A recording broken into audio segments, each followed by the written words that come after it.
Nice to see you. How are you?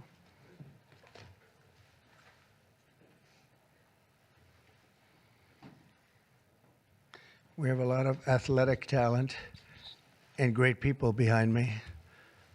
And they're going to do some very important things for our country. Nobody knows LT, right? LT, greatest ever. Lawrence Taylor. You look good. You could play right now, I think, LT. You only look that way. Well, I'm delighted to be here with some of the truly great sports legends of all time as we formally announce the newest members of the President's Council on Sports, Fitness, and Nutrition.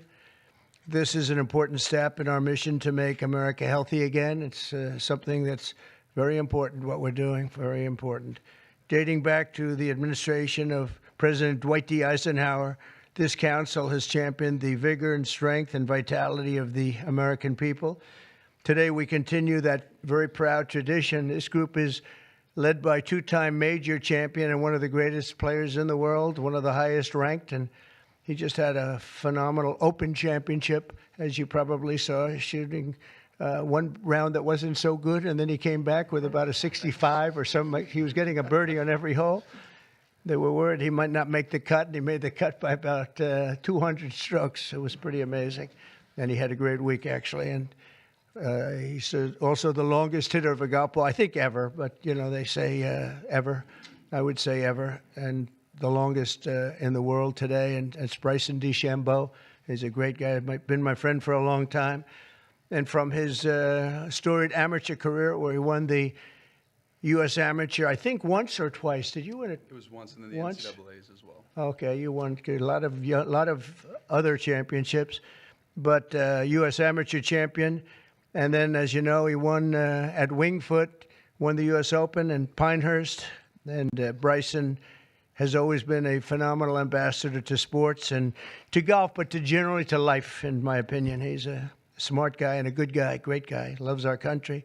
We're also pleased to be joined by Secretary of Health and Human Services, Robert F. Kennedy, Jr.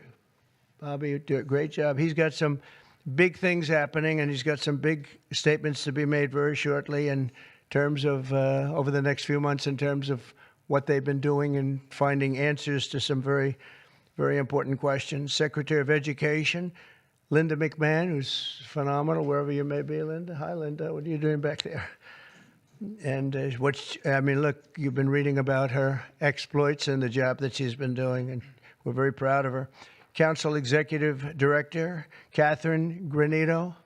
Thank you very much. Thank you. Great job. And several other new members of the council, including J.D. is here, our fantastic Vice President, and Scott Bessent, and we're making a lot of deals. We're making deals for trillions and trillions. Nobody's ever seen anything quite like it. We just made a couple of others a little while ago. I don't know if you'd be interested right now. I won't even bother telling you. This is about sports and about health. One of the best defensive players ever, I think probably acknowledged to be the greatest defensive player in the history of the NFL, a friend of mine for a long time. Too long, right, Lawrence? Lawrence Taylor, he's an incredible guy. And just been my friend a long time, haven't we? Huh? Knew him forever. One of the most accurate kickers in NFL history, a young guy still. He can kick it long. I think he's, I guess he's considered the best there is in the business, Harrison Butker. So, Harrison, where are you, Harrison? He's a handsome guy, by the way. It's usually not my thing, but he is a good-looking sucker. One of the truly greatest golfers ever to play on the LPGA Tour. A lot of people say the greatest female player ever, and a lot of people would say just one of the best players ever. She's phenomenal. I've played a lot of golf with Annika Sorenstam, and she's amazing. Just had an really storied career. Hall of Famer, by easily a Hall of Famer, by the way, right at the top of the list. So it's great to have you with us, Annika, and say hello to the family. Then she was here not so long ago with Gary Player, where she got the Presidential Medal of Freedom, and so did he. He's won 168 tournaments and 18 majors, 9-9, and she's the same in terms of the women's game. But that was a great time. It was a great honor to give it to you. You really deserved it. It's the highest medal you can get outside of the Congressional Medal of Honor. That's the military version. And the other is the Presidential Medal, and you got it. So thank you very much. 14-time WWE World Champion, and he's a man who you're not going to mess around with. Even Bryson said, I think I'll take a pass on him, right? You're going to take. And he's another one who's been my friend for a long time. He's really an amazing athlete. Triple H. Here he is. Oh, that's still very strong. He's a strong guy. And it's great to have you. And you felt very strongly about this, about the council. 100%. Yep. Well, it's a great honor to have you. Offensive lineman, NFL, very respected, very smart. Cody Campbell. Thank you, Cody, very much. Thank you very much. In addition to the people here, we have other council members that want to just pay their respects. One of the greatest players and athletes ever. You could say, when you look at records, there's probably nothing like it. Tiger and Jack. This is Jack. Tiger was here not so long ago getting the Presidential Medal of Freedom also. He's a fantastic guy. And on the council, we have Jack Nicklaus, and he sends his regards. We have Gary Player, one of the greats. Nellie Corder, who's a phenomenal young, I think you'd say great young player. Annika, right? She's a fantastic person, too. NFL icons, Tony Romo, also a great football player. Quarterback, also a great golfer.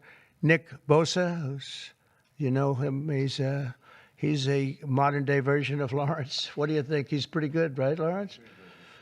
Pretty good. He is. Saquon Barkley was on the council.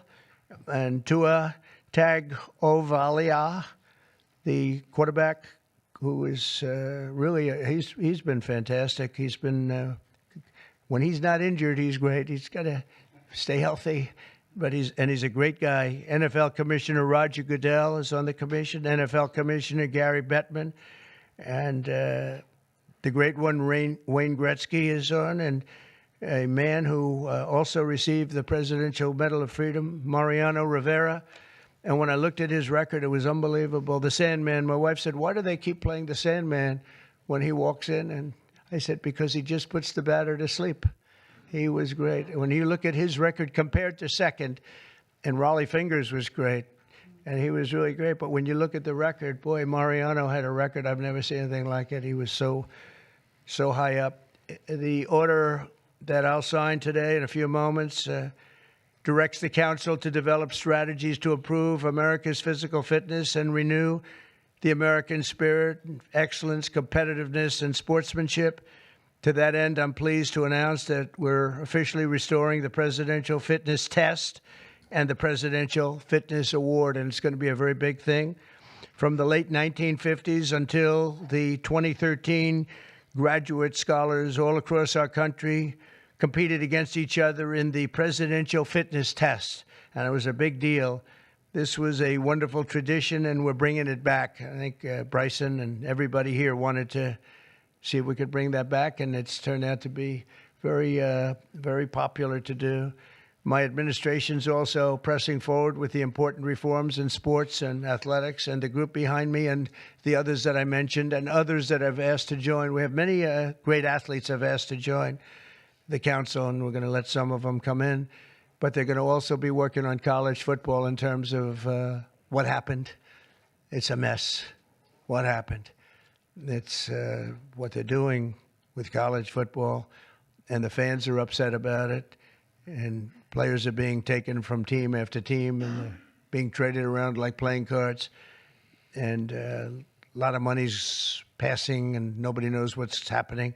So these people behind me are going to be very much involved in figuring that whole thing out and working on it and trying to bring some sanity to that incredible, not only the football, college sports, very, very bad for women. Very bad what's happening, because now all of a sudden there's no women that are able to get the money that they're talking about. You know, it seems to be going mostly to football, some basketball, and women's sports are being totally decimated. We know that, Annika, you know, with this. It's all going into football, and some to basketball, and everything else is being left behind. And women are being left behind, and lesser sports are being left behind, and the Olympics is being decimated because that was like training for the Olympics, and now we're not going to have that many of those sports left. The smaller sports, they're almost going to be completely wiped out. This is crazy what's going on. We banned men from competing in women's sports, and last week the United States Olympic and Paralympic Committee announced that they will be complying with that order, so there won't be men playing in women's sports. That seemed like an easy one. They say it's an 80-20 issue during the campaign. I said, no, that's not 80-20. That's 97-3. Maybe it's 98-2, perhaps. And last Thursday, we terminated third-party pay-for-play schemes in collegiate athletics and effectively saving. We saved college sports, but now we have to make it. We have to heal it, because it's really a mess. It's a real mess. This council will play an important role in shaping these new policies and ensuring that we preserve the American athletic tradition for many generations to come. And in the years ahead, we'll have the chance to showcase our nation's athletic dominance in the world stage as we host the America 250. So we have America 250, and we have, it's going to be incredible, the Patriot Games. But we have the Ryder Cup, we have the President's Cup, we have the 2026 FIFA World Cup. So we have the World Cup here, we have the 2028 Olympics.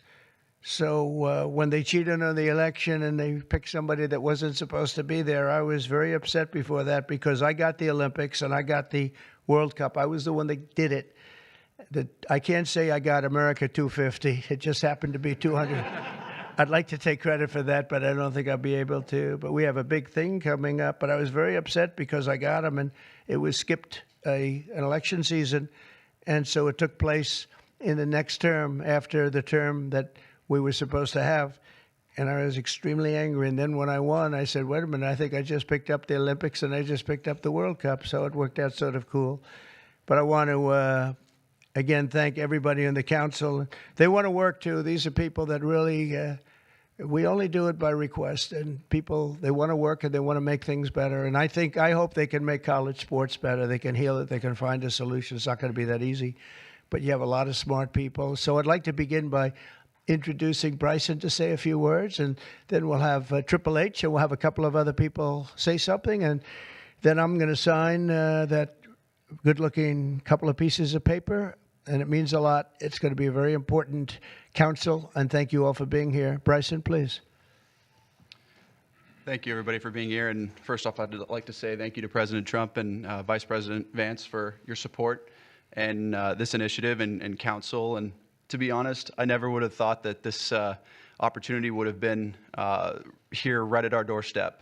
We have an opportunity at being the 70th anniversary of the President's Council on Sports, Fitness, and Nutrition to literally change the fabric of kids' lives. And our first initiative is to bring back and reignite the President's Fitness Test, and then also reestablish some key other metrics on guidelines around building some communities, and also, again, with the President's initiatives around college, we think we can help in that regard too. But we've got a great established council with us that we believe we can change the fabric of our communities and kids' livelihoods for the future generations that are to come. I can't thank you guys enough, and looking forward to making massive changes in kids' lives and in our America's future. Thank you. Thank you.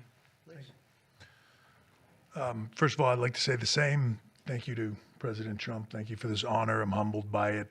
I'm truly honored to be on this. Vice President Vance, thank you very much. Secretary Kennedy, truly appreciate all that everybody is doing for the health and wellness of the entire country. For me, since I was 14, this has been such an important part of my life. Health, fitness, sports, nutrition, all of it. I think learning that at a young age sets you up for success in life. And without it, you're at a lesser place for it. So I look forward to the opportunity to do this. I look forward to the opportunity to help make our youth healthy, help get them engaged in sports, and let them learn what it takes to be successful in life. So thank you very much for the honor. Thank you. Very much. Thank you. Thank you. Bobby, please. Thank you very much, Mr. President.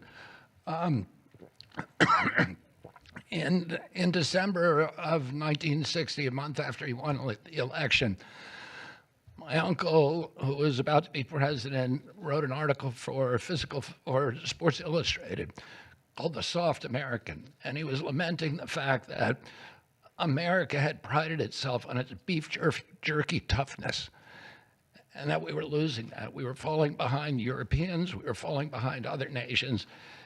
And he was signaling with that article that he was going to make physical fitness of our kids the centerpiece of his administration. And I'm so grateful to President Trump for bringing back this tradition. I was talking to Paul before we went in here. We were part of the Council on Physical Fitness when we were kids. And you had to do sit-ups, you had to do pull-ups, you had to do shuttle runs, you had to do 1 mile runs.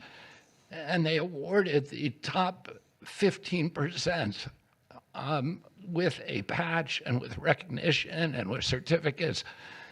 And for me, it was a huge item of pride when I was growing up. And we need to reinstill that spirit of competition and that spirit and that commitment to nutrition and physical fitness. And I'm so grateful to President Trump for your leadership in bringing this back for our country. Thank you very much. Honored representing the great women in sports, please. Thank you. Thank you, Mr. President, Vice President Vance. This is truly an honor. I want to thank the team behind me here for giving us trust to be able to do this. Sport has always been part of my life, and the importance of living a healthy, active lifestyle cannot be any more important than nowadays. So thank you for the trust, and I can't wait to get to work to make a difference in kids' lives, but also in people's lives. I think the time is so important. Obesity is the highest it's ever been. Mental health, as we all know, the need ought to be tackled. So thank you for the trust, and look forward to going to work with the team behind me. Appreciate it. Thank you. Lawrence, you want to say a few words? Come on up. Come on. He's a little shy, but once he gets going, nobody can stop. Oh, no, that don't stop. I'm just proud to be on this team. I don't know why. I don't know what we're supposed to be doing, but I'm here to serve, and I'm here to serve you. Okay, so I'm going to do the best I can for as long as I can. Thank you very much. Nobody like him. Come on, young superstar. Obviously very excited to be here. Thank you, Mr. President, for allowing me to serve on the council. Just excited to do my part to help make America healthy again, to help our youth be healthy and thrive and grow up and be great citizens of this country and be great family members and contribute to this great country. And I think you have to be strong in mind, in body, and soul. So thank you so much for allowing me to be here. Thank you. Thank you very much. Okay, sure, sir. Well, thank you all, and thanks to the president for setting up this important commission. Thanks to all the great athletes for lending their credibility to it. I think all of us who have young kids at home just know that kids are healthier, they're happier, they do better when they're out there, they're being active, they're playing in sports, they're hanging out with their friends. I think all of us have thought at one point in the last few years that kids spend a little too much time on their phones, maybe a little bit too much time in front of the TV, and we just want kids to do better. We want them to be healthier, we want them to be happier, and we know that getting out there, playing in sports, and being active and healthy and physically fit is a critical part of this. So all due credit to the President and Secretary Kennedy's leadership. This is all about just making our kids better citizens, better people, and happier in their daily lives. And I think this is a great team to get it accomplished. Thank you, sir. Okay, let's sign this. Linda, come on. Let's sign this. Belinda. She's doing pretty well, right? Huh? That is amazing. Good job.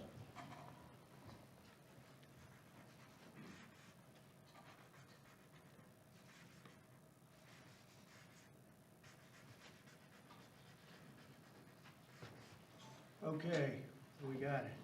I think we're good.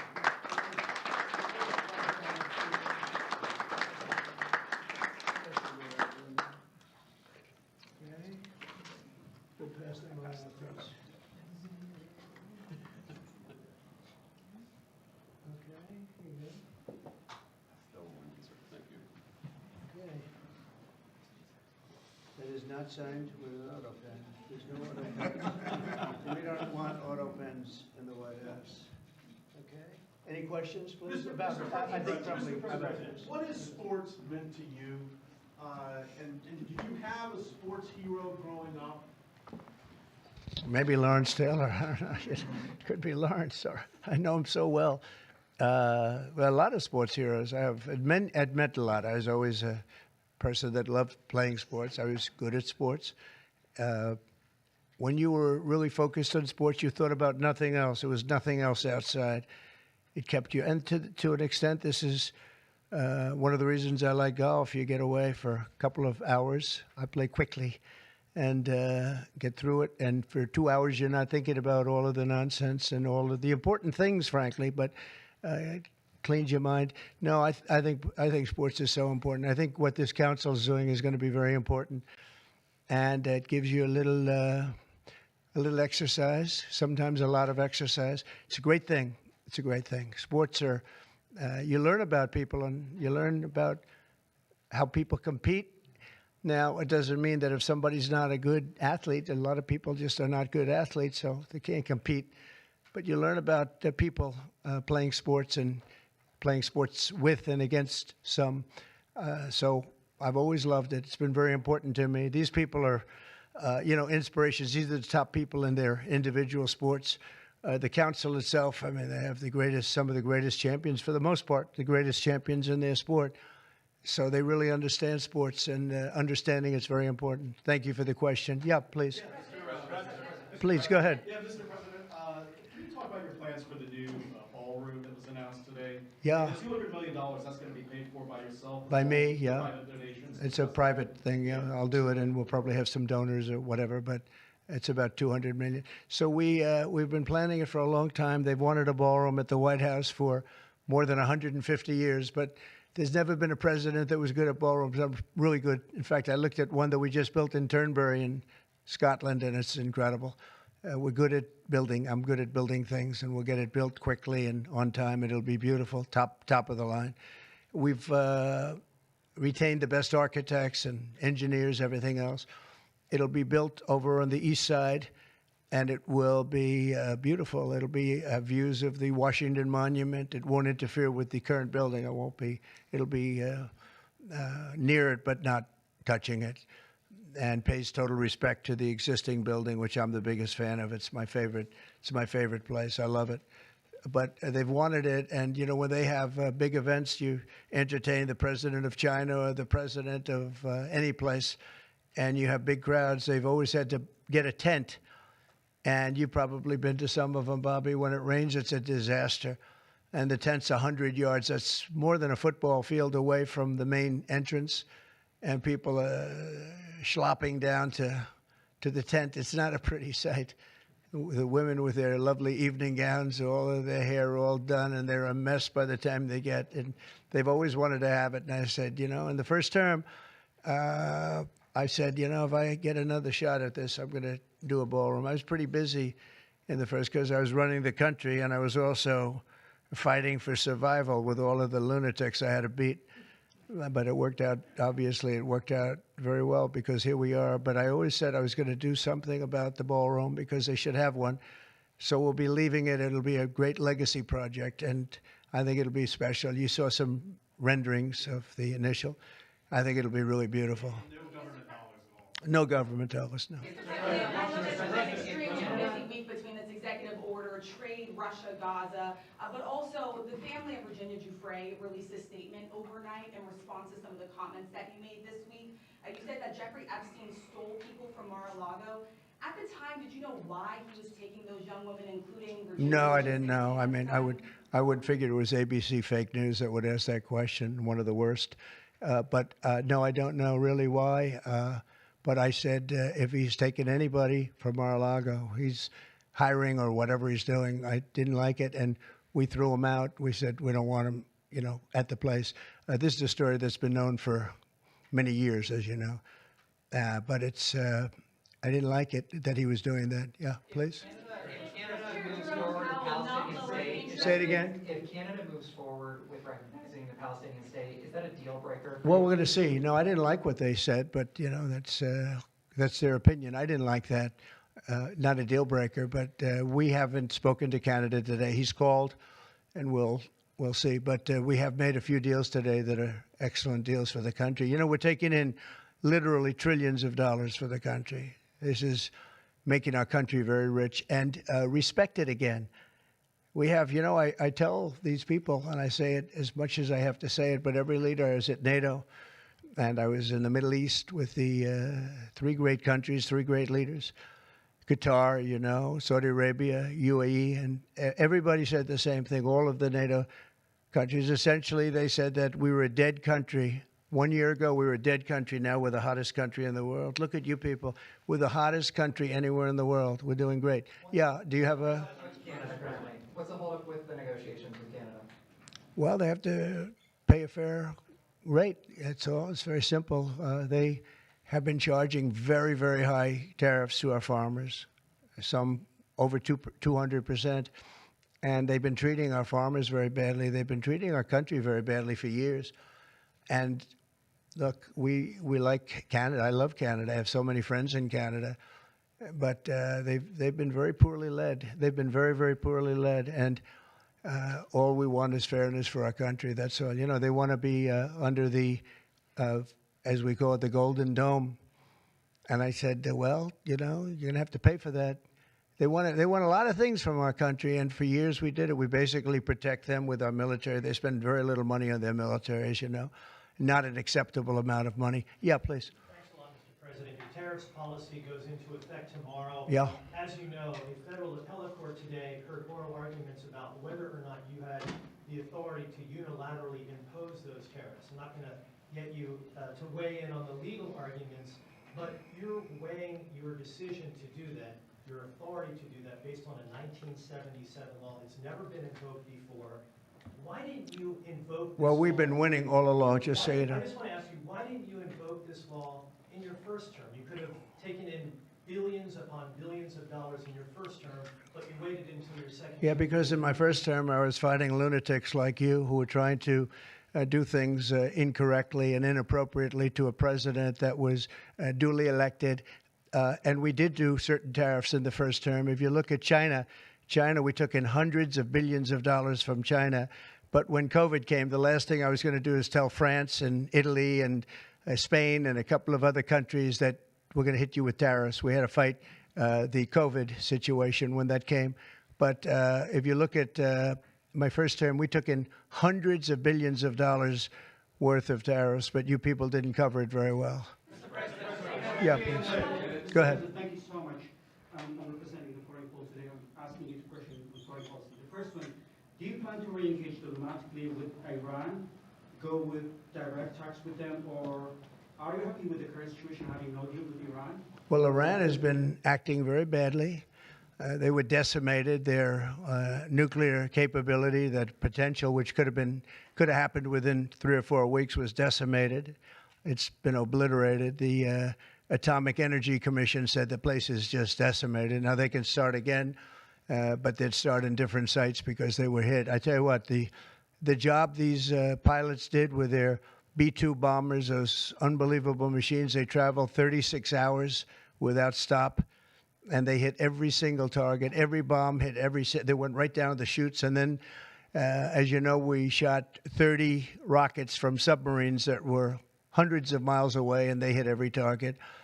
So they can start again, but they haven't been saying the right thing. I will say Iran has not been saying the right thing. They have not been speaking nicely, and they should be. Yeah, please. Not lowering interest rates again. Many people say that he's playing politics with the futures of millions. Well, he is. We call him Too Late. He's Too Late. It's his new nickname. He's Too Late, pal.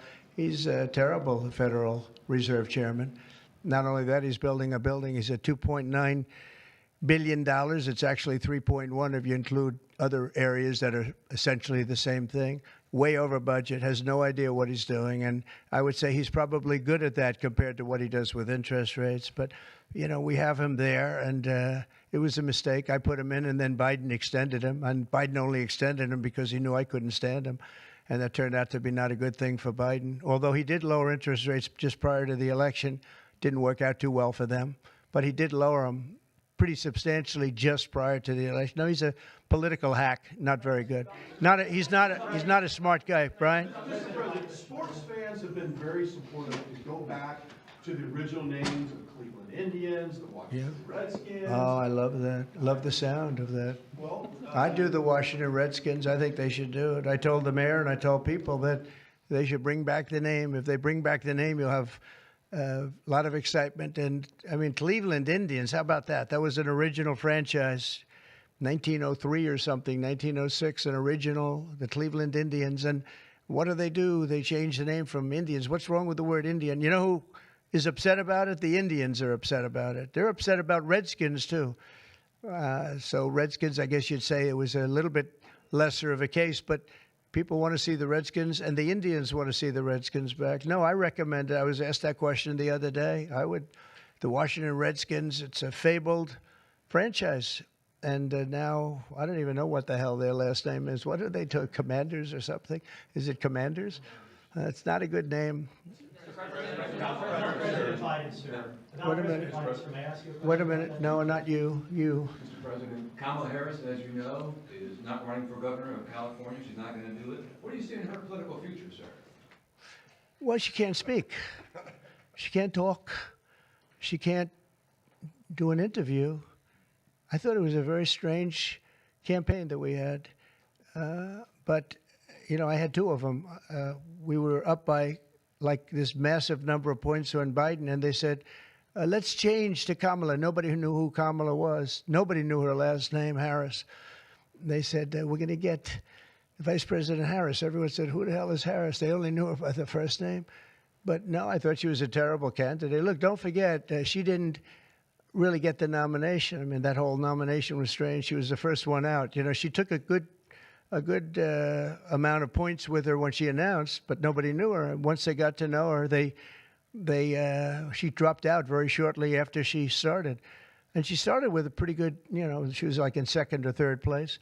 But I don't know. I mean, I wouldn't call her a skilled politician. Would you? She's also coming out with a book. Any plans to buy it? I don't know. I think I'm going to buy it. I'd love to see it. No. I'd find it. Look, I find everything in politics interesting. I sort of enjoy politics. She wasn't a skilled person. You know, you have skilled politicians, really skilled politicians, and then you have some that aren't. And she was put in a very tough position, I think. She did have a 6-week honeymoon. They told me, the pros said, you know what, she's going to have a 6-week. And she did. She was like untouchable in terms of everybody thought great. But she didn't do any interviews or anything, which was strange. Not even friendly interviews with friendly reporters like her right there, a really friendly reporter. And you know what happened? People said, what's wrong with her? Why isn't she doing? She made a mistake. She should have done interviews. She didn't run a great campaign, but we beat Biden, and then we had to beat, nobody's beaten two. I had to beat two. That's like Dana White, the great Dana White has a fight, and he has a fighter that's getting the hell knocked out of him. They say, well, let's take him out and put somebody else in. Didn't seem fair to me at the time, but where are we? We're in the White House. So, I mean, you know, so it worked out. If I may, sir, a very serious question here. Russia today hit Kyiv with missiles and drones, more than 100 people killed. I think it's Russia, I think it's disgusting what they're doing. I think it's disgusting. This is Biden's war. It's not my war. But I said if I get in, I'll try and get the thing stopped. But I think what Russia's doing is very sad. A lot of Russians are dying. You have a lot of Russians. More Russians are dying. But Russians are dying. Ukrainians are dying. You know, the United States isn't really involved in that war. It shouldn't be. And by the way, I made a deal with NATO where NATO pays us for everything that we send. We send them ammunition, missiles, etc. And we're not paying anything for that war. But I will tell you this, it should be stopped. It's a disgrace. And the ones that are dying are they're losing 7,000 now. It was 5,000. They're losing now 7,000 soldiers a week, Ukrainian soldiers and Russian soldiers. And they're also losing people now in the towns and cities because Putin's hitting them with rockets. No, I think it's disgraceful. Yeah, we have about 8 days. Yeah, we're going to put sanctions. I don't know that sanctions bother him. You know, they know about sanctions. I know better than anybody about sanctions and tariffs and everything else. I don't know if that has any effect, but we're going to do it. Europe is extremely upset. But this is a war that should have never happened. This is a war that wouldn't have happened if I were president. And this is Biden's war. This was a stupid war to get into. Should have never gotten into this war. Steve Witkoff is traveling to Israel. Yeah, going to Israel, and then he's going to Russia, believe it or not. Representative Marjorie Taylor Greene has said that what is occurring there is a genocide. Do you agree? Oh, it's terrible what's occurring there, yeah. It's a terrible thing. People are very hungry. You know, the United States gave $60 million for food, and it's a shame because nobody, you know, I don't see the results of it. And we gave it to people that, in theory, are watching over it fairly closely. We wanted Israel to watch over it. Part of the problem is Hamas is taking the money and they're taking the food. But we gave $60 million a couple of weeks ago. Nobody said anything about it. Nobody said thank you. But I didn't need the thank you. I just wanted the people to get fed. And we're helping out financially with that situation. It's a terrible situation. So just to conclude, I want to thank everybody for being here. I want to thank you for being here. This is a great group of people, and it's a good feeling. You know, when we first came to office, this country was really in trouble, and now we're rich as hell, and we're doing amazing things, and we really are. We're the hottest country in the world, and I like that. Thank you very much, everybody. Thank you.